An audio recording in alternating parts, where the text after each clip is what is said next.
गुरुजी आपके चरणों में कोटि कोटि प्रणाम। गुरुजी जय श्रीमन नारायण। पहले तो गुरुजी मैं आपका धन्यवाद करना चाहती हूँ। मेरे मन में बहुत सारे संशय थे कि मैं राम जी को बिल्कुल नहीं मानती थी। पहले राम जी का मैं बहुत गुस्सा आता था। क्यों? उन्होंने सीता माता को छोड़ दिया था ना, इसलिए मेरे को राम जी का बहुत गुस्सा आता था। मैंने कभी उनकी पूजा नहीं करी, खाली दर्शन करती थी मैं। बाकी कभी भी राम जी की पूजा में कभी करती नहीं थी, ना रामनवमी ना कुछ नहीं करती थी। फिर बाकी आपकी कथा सुनकर मेरे मन के सारे संशय मिट गए। और दूसरा प्रश्न गुरुजी, अब राम जी की करने लगी वो पूजा? हाँ, आराधना करती हूँ। देखो, जो राम के पक्ष में नहीं थे, कथा सुन के वो राम के पक्ष में हो गए। ये कथा का प्रभाव। और गुरुजी मेरा बचपन से, मैं चौथी में थी जब से मेरे मन में ये प्रश्न था कि हम बंदर की औलाद है। सुनते सुनते मैं पागल हो गई थी। मेरे को रोज यही समझ में नहीं आता था कि जब भगवान इतने बड़े हैं तो हम बंदर की औलाद कैसे हैं। मगर आपकी कृपा से ये भी संशय मिट गया कि हम संतों की संतान है। सुनकर मुझे बहुत अच्छा लगा, मेरा मन बहुत प्रसन्न हुआ और इसीलिए मैं आपका धन्यवाद करना चाहती हूँ। और मेरे प्रश्न, डार्विन की थ्योरी कहती है कि आप बंदर की संतान हैं, परंतु डार्विन की थ्योरी गलत है।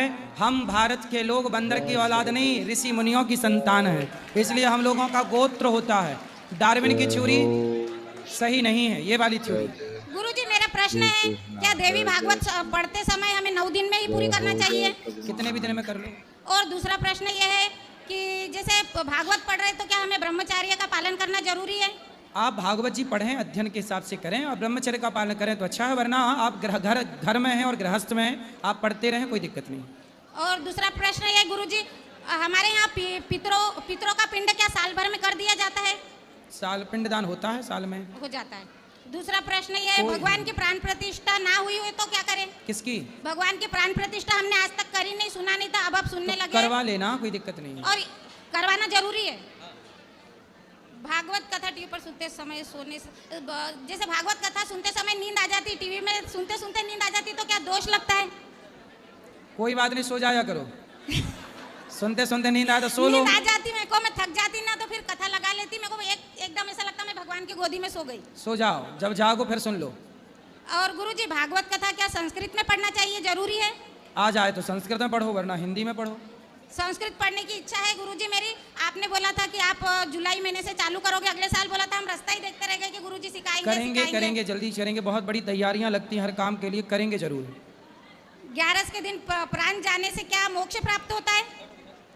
11, देखो, पुण्यात्मा कभी भी मरे मोक्ष मिलता है और पापी कभी भी मरे, पर पापी यदि एकादशी में मर गया तो वो मोक्ष का अधिकारी हो जाता है। गुरुजी चतुर्थी के दिन चांद देखकर ही उपवास खोलते थे हम, बाद में आपने बताया कि चतुर्थी के दिन चांद देखा नहीं जाता, तो अब क्या करें? हमने तो जिंदगी भर से उपवास करा तो चांद देखकर ही उपवास खोला। तो चांद कौन सा चांद? चतुर्थी के दिन, जैसे पहले चतुर्थी करती थी ना। कौन सी चतुर्थी? ऐसे महीने की चतुर्थी। ऐसा है कि करवा चौथ का चांद तो देखा जाता है, पर गणेश चतुर्थी का चंद्रमा नहीं देखा जाता पहले से। गुरुजी पहले हमने देखा, अब उसका दोष के लिए क्या करें? भागवत सुनने से वो दोष समाप्त हो जाते हैं। ठीक है। हाँ गुरुजी, हाँ जी। गुरु पूर्णिमा के दिन वृंदावन हम आ नहीं सकते, कोई बात नहीं, तो आपकी आराधना हम कैसे करें? आप जहाँ हो वहीं से कथा सुनो। कथा सुने, बाकी जैसे कुछ भी हमको दान दक्षिणा करना वो है, जहाँ हो वहीं से भिजवा सकते हैं। और गुरुजी जैसे अभी मिलेंगे, ऊपर माताओं से मिलकर प्रसाद पाइएगा। एक गुरुजी हमारे वहाँ पर आते हैं, यानी पूरे गांव ने उनको गुरुजी बना रखा है, कथावाचक है वो। गुरुजी हमारे द्वार पर आते हैं, क्या गुरु पूर्णिमा के दिन हम उनकी पूजा कर सकते हैं? हाँ, कर सकते हैं। गुरु भाव से, गुरु तो हमने आपको ही बनाया है, बाकी गुरु भाव से दूसरे की पूजा कर सकते हैं। देरी ना 2 मिनट, दो प्रश्न। बोलो। दिवाली के दिन हर साल लक्ष्मी माता की मूर्ति बदलना चाहिए?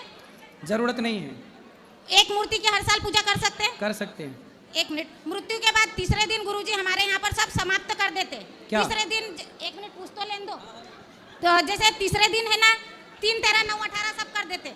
तीसरे दिन सब समाप्त हो जाता, 10वें दिन का कोई सिस्टम नहीं है। तो ये पुरानी परंपरा चली आ रही है कि अभी हुई? शुरू से ही, जैसे हम पैदा हुए जब से तो 3 दिन का ही देख रहे हैं। परंपराएं हैं तो ठीक है, फिर चल जाएगा। अब जैसे मैं मरूंगी उस समय मेरे बच्चों को तो सिखाना पड़ेगा, अब तो मालूम पड़ गया। अरे आप आराम से जियो, अभी मरने की फिक्र ना करो। भगवान को गुरुजी देखो, ये मैया मिली जिनको खुद के मरने की भी चिंता है। नहीं तो गुरुजी आपको सुन हाँ पूछ रही, 2 मिनट। भगवान का खाना गुरुजी, जैसे बच्चों का स्कूल का टाइम हो जाता तो झटपट इधर बनाया, डब्बा दे दिया, तो भगवान का खाना अलग कर सकते हैं? जो डब्बा दे दो, भोग लगा के जरा से भगवान को स्पर्श दिखा के दे दो। कई बार ऐसा होता है पूजा बाद में करते हैं हम, कोई बात खाना जल्दी बना लेते हैं, कोई बात नहीं, ठीक है, अलग निकाल देते। एक प्रश्न हो रहे बस। ठीक है गुरुजी, जैसे आप बोलते हो कि पर जाति में विवाह नहीं करना चाहिए। तो ये भगवान जी के जो पोते हैं, जो आपका नाम है, तो उन्होंने राक्षस की बेटी से विवाह करा। कौन सी राक्षस? बाणासुर? बाणासुर, वो तो अलग ही हो गए ना। नहीं, बाणासुर देखो वो दूसरे दिन राक्षस नहीं है। हाँ गुरुजी, जैसे मेरी मौसी मर गई, उनकी रुद्राक्ष की माला है, तो क्या मैं उससे माला कर सकती हूँ? आप तुलसी की माला से जाप करो। कृष्ण जी के सच्चे भक्त हैं तो कमेंट में जय श्री कृष्ण जरूर लिखें।